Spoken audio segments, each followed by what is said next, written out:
লিখিলে এনেই ময়ো চোন ধুনীয়াই দেৱতাৰ নিচিনাই কপালত লিখিলে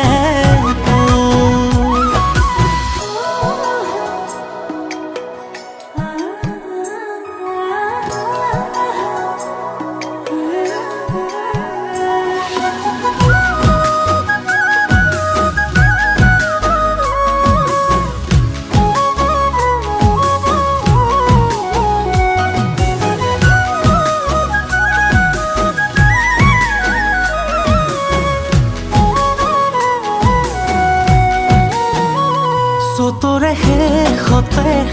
মৰম বহাগ আহে ঐ মনতে কি আছে